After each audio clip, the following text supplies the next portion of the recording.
எல்லாருக்கும் வணக்கம். Sujatha Babu's voice out சேனலுக்கு உங்களை அன்புடன் வரவேற்கிறேன்.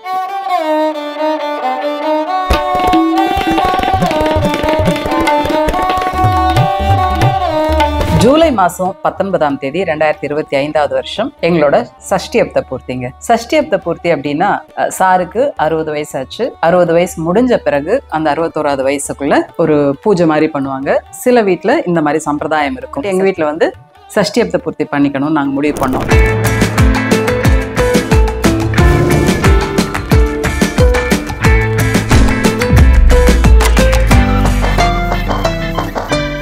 இவ்வளோ வருஷங்கள் கடந்து வந்திருக்கும், 60 வருடங்கள் கடந்து வந்திருக்கும். எத்தனையோ ஏற்றத்தாழ்வுகள், எத்தனையோ பிரச்சனைகள், எத்தனையோ சங்கடங்கள், எத்தனையோ சந்தோஷங்கள், நிறைய போராட்டங்கள், நிறைய வெற்றிகள் எல்லாத்தையும் தாண்டி 60 வயசை கடந்து இவ்வளோ தூரம் வந்திருக்கோம் அப்படிங்கிறது பெரிய சாதனை இல்லையா? அது கடவுளுக்கு நன்றி சொல்கிற மாதிரியும், நம்முடைய பரம்பரை, நம்முடைய சுற்றி இருக்கிறவங்க, நம்முடைய உற்றார் உறவினர்கள், நண்பர்கள் எல்லாரும் நல்லா இருக்கணுங்கிறதையும் மனசில் வச்சுக்கிட்டு ஒரு சாந்தி பண்ணுவோம். அதுதான் சஷ்டியப்த பூர்த்தி. நிறைய பேரை கூப்பிட முடியல. எங்களுடைய சின்ன வட்டங்களை மட்டும்தான், சின்ன வட்டத்தில் இருக்கிற உறவினர்களை மட்டும்தான் கூப்பிட்டு நடத்தணும். என்னுடைய நாத்தனார் வினுதா தான் அதை நடத்தி வச்சாங்க. இந்த வீடியோ ஃபுல்லாக எங்களோட சஷ்டியப்த பூர்த்தி தான் இருக்க போகுது. பாருங்க, கடவுளோட அருள் கண்டிப்பாக எல்லாருக்கும் கிடைக்கும். ஏங்க, சஷ்டியப்த பூர்த்தி நம்ம ஹொசூரில் பண்ணிக்கிட்டோம் இல்லையா? அதில் என்னெல்லாம் நடந்தது அப்படிங்கிறத நம்ம நேயர்களுக்கு நம்ம சொல்லலாம். ஹொசூரில் நடத்தணும்னு தீர்மானம் பண்ணோம். அதான் வினு என் தங்க வந்து அது வந்து சிறப்பாக பண்ணணும். பொதுவாக நம்ம வந்து பிளான் பண்ணது கோயிலில் போய் பண்ணிக்கலாம், சிம்பிளாக முடிச்சுக்கலாம் அப்படின்னு தான் பண்ணோம் நினச்சோம். ஆனால் அவள் வந்து இதை வந்து அவ தலைமை எடுத்து அவள் ஃபுல்லாக பண்ணான். அதே மாதிரி விகாஷும் ரொம்ப கிராண்டாக ஹெல்ப்ஃபுல்லாக இருந்தான். ஆமாம், எல்லாரையும் இன்வைட் பண்ணி எல்லாருக்கும் மெசேஜ் அனுப்பிச்சு திருப்பவும் அந்த நாள் வந்தப்போ திருப்பம் ரீகன்ஃபார்ம் பண்ணி அங்கே ஹொசூருக்கு முதல்ல ஒரு 2 நாளைக்கு முன்னாடி போய் அங்கே இருக்கிற ஹோட்டல்ஸ்லாம் புக் பண்ணி வரவங்களை வந்து ரொம்ப கார்டியலாக கூப்பிட்டு அவங்க கூட பேசி அவங்களுக்கு கொடுக்க வேண்டிய கிஃப்டெல்லாம் கொடுத்து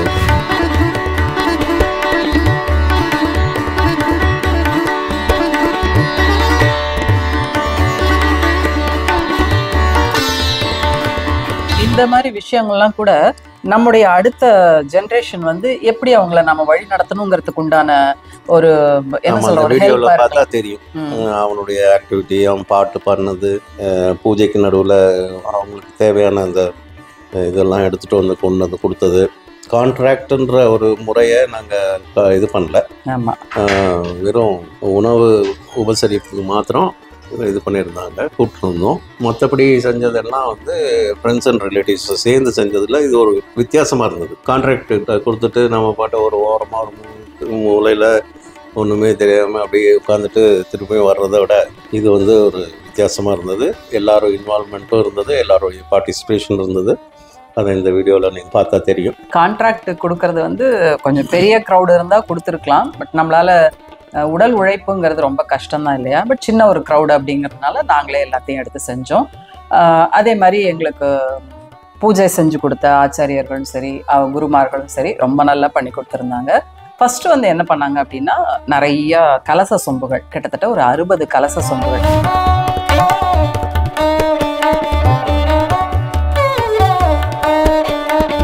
அந்த கலசத்தில் வந்து எல்லா புனித நதி நீரையும் கொண்டு வந்து கங்கை, காவிரி, கோதாவரி, பாபநாசம், அப்புறம் சரஸ்வதி, பிரம்மபுத்திரா, எல்லா முடிஞ்ச வரைக்கும் எல்லா நதிகளோட தீர்த்தமும் அதில் இருக்கும். அப்படி இல்லாத பட்சத்துக்கு அதை ஆவாகனம் பண்ணுவாங்க. கங்கை நதியை நீங்கள் வந்து இந்த சொம்பில் ஆவாகனம் பண்ணுங்க அப்படின்னு அவங்க சொல்லுவாங்க. ஸோ அதில் வந்து கங்கை நதி இருக்கிற மாதிரி ஒரு ஐதீகம். அதே மாதிரி கோதாவரி, பிரம்மபுத்திரா, எல்லா நதி தீர்த்தங்களும் அந்த 60 கலசத்துலேயும் வச்சு அதுக்கு முதல்ல பூஜை பண்ணுவாங்க. அது வந்து முதல் நாள் 18ஆம் தேதி காலையில் நடந்தது.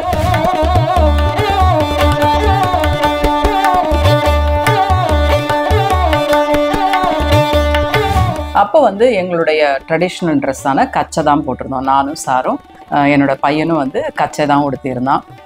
இப்போ வந்து ரொம்ப ரேர் ஆகிடுச்சு. நம்ம வந்து ரொம்ப சகஜமாக ஒரு சாரீ, அந்த 6 கஜம் சாரீ அப்படி தான் கட்டிட்டு போகிறோம். கச்சைங்கிறது வந்து கிட்டத்தட்ட 9 கஜம். அவ்வளோ பெரிய சாரீ வந்து டெய்லி யூஸ் கட்டிட்டு போகிறதுங்கிறது கஷ்டம். பட் ஒரு வீட்டில் ஒரு ஃபங்க்ஷன் இல்லை ஒரு ஃபெஸ்டிவல் அப்படிங்கும்போது அந்த மாதிரி ஒரு உடை உடுத்தினா மனசுக்கு ரொம்ப சந்தோஷமாக இருக்கும்.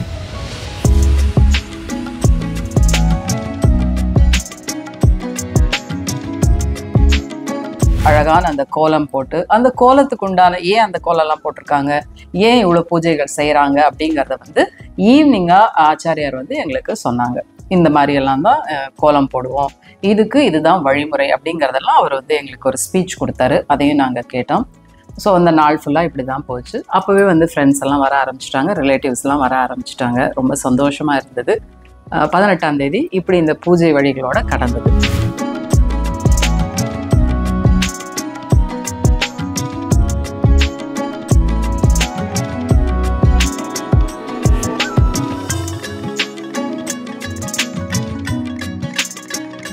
மறுநாள் காலையில் 4 மணிக்கெல்லாம் நாங்கள் எந்திரிச்சு ரெடியாகி 5 மணிக்கு ஹோமம் ஆரம்பிச்சிட்டாங்க. ஆமாம், மிருத்யுஞ்சய ஹோமம், நவகிரக ஹோமம், கணபதி ஹோமம் வந்து இதெல்லாம் பண்ணிட்டு அது ஒரு 7 மணி வரைக்கும் போச்சு. 6:45 7 மணி வரைக்கும் போகுது.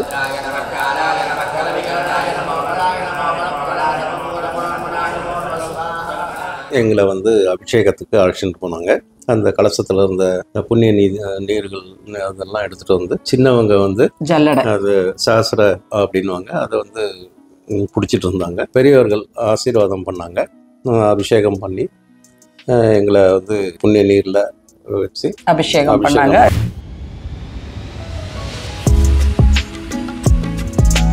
ஓசூருங்கிறதுனால கொஞ்சம் குளிர் இருக்குமோ அப்படின்னு கொஞ்சம் நஞ்சலைங்க, நல்லாவே குளிர் இருந்தது. பட் அதை வந்து ஆமா நடுங்கிக்கிட்டே நாங்க வந்து அபிஷேகத்தை ஏத்துக்கிட்டோம். உண்மையிலுமே அதெல்லாம் வந்து பயங்கர வைப்ஸ், பயங்கர பாசிட்டிவ் வைப்ஸா இருந்தது. அதெல்லாமே மெய் சிலிர்த்து போச்சு அதெல்லாம்.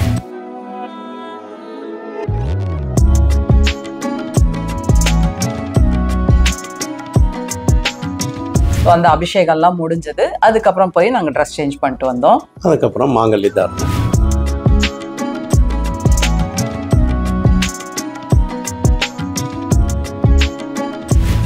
ரெகுலராக எப்படி கல்யாணம் பண்ணுறாங்களோ அந்த மாதிரி மேலதாளத்தோட அவங்க மந்திரத்தை சொல்லி மாங்கல்யம் ஆசீர்வாதம்லாம் வாங்கிட்டு இந்த மாங்கல்யம் புதுசாக இன்னொரு மாங்கல்யம், அது பழைய மாங்கல்யத்தோட இந்த மாங்கல்யம் சேர்ந்து இப்போ 2 செயினாக போட்டுக்க வேண்டியதாக இருக்கு. இப்போ இதில் என்ன பெரிய சந்தோஷம் அப்படின்னா, சும்மா நம்முடைய கொழுந்தனார்கள், அவங்களுடைய மனைவிமார்கள், என் பையன் எல்லாருமே தான் குட்டி குட்டி பசங்களாக இருந்திருப்பாங்க கல்யாணத்த போது. இல்லை அப்போ அவங்க பிறந்திருக்க மாட்டாங்க.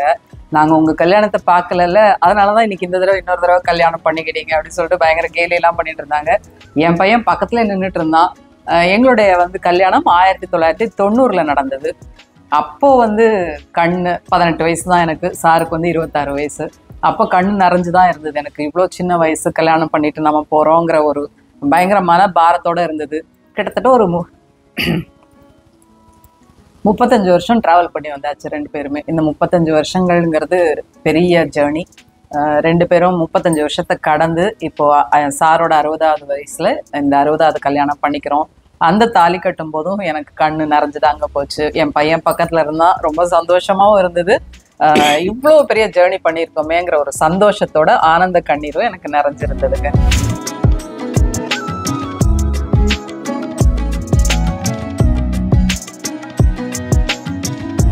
நீங்க இந்த வீடியோவை பாருங்க, எங்களை ஆசீர்வாதம் பண்ணுங்க. நாங்களும் உங்களை ஆசீர்வாதம் பண்ணோம். வந்திருந்த எல்லா ரிலேட்டிவ்ஸுமே ரொம்ப சந்தோஷமா இருந்தாங்க. அவங்களுக்கு நாங்க வந்து பாத பூஜை பண்ணி அவங்களுக்கு நாம மரியாதை பண்ணோம். அந்த மாதிரி வந்திருந்த அத்தனை பேருமே எங்களுக்கு மரியாதை பண்ணாங்க. ஸோ அவங்களுக்கு புடவைகள்லாம் நாங்கள் எடுத்து கொடுத்துருந்தோம். அம்மா வீட்டில், என்னுடைய நாத்தனார் வீட்டில், குழந்தை வீட்டில், பெரியப்பா, சித்தப்பா, மாமா, அத்தை எல்லா ரிலேட்டிவ்ஸுமே வந்திருந்தாங்க. இன்னொரு பெரிய விஷயம் என்னன்னா, விகாஷோட கசின்ஸ் எல்லாருமே இப்போதான் ஃபர்ஸ்ட் டைம் மீட் பண்ற மாதிரி, கொஞ்சம் விவரம் தெரிஞ்ச பிறகு இப்போதான் அப்பப்போ ஃபோனில் பேசிக்குவாங்க. ஆனால் வந்து ஒரு ஃபங்க்ஷன் மீட் பண்ணுறது இதுதான் ஃபர்ஸ்ட் டைம். ஸோ விகாஷோட கசின்ஸ் எல்லாம் வந்து எல்லாரும் சேர்ந்து நின்று ஃபோட்டோ எடுக்கும்போது ரொம்ப எனக்கு சந்தோஷமா இருந்தது. அதே மாதிரி எங்கள் அக்கா பொண்ணு ஹம்சத்வனி இத்தினூண்டு தாங்க எனக்கு பேத்தி. என்ன கலாட்டா, என்ன ஒரு பாட்டு, எந்த விதமான தயக்கமும் கிடையாது. பாட்டு பாடுமான்னு அவள் பாட்டு உட்காந்து பாட்டு பாட ஆரம்பிச்சா. என்னோட பையனோட பாட்டும் வந்து நீங்கள் இப்போ பாருங்க தெரியும் எவ்வளோ அழகாக பாடியிருக்காங்க. ஸோ இந்த நாள் ஃபுல்லாமே எங்களுக்கு ரொம்ப சந்தோஷமாக இருந்தது.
இவ்வளோ வருஷம் கடந்து வந்த பாதைகள் வந்து மன நிறைவோடு இருந்தது. இன்னும் மேலும் மேலும் நிறைய வருஷங்கள் ட்ராவல் பண்ணணும். இன்னும் சந்தோஷங்கள் நிறைய இருக்குது. சின்ன சின்ன பிரச்சனைகளும் இருக்க தான் செய்யும். அதையும் கடந்து தான் போக போகிறோம். ஸோ இந்த வீடியோ ஃபுல்லாக பாருங்கள். எங்களுடைய மனம் கனிந்த தெய்வ அருளோடு சேர்ந்த வாழ்த்துக்கள் எல்லாருக்கும்.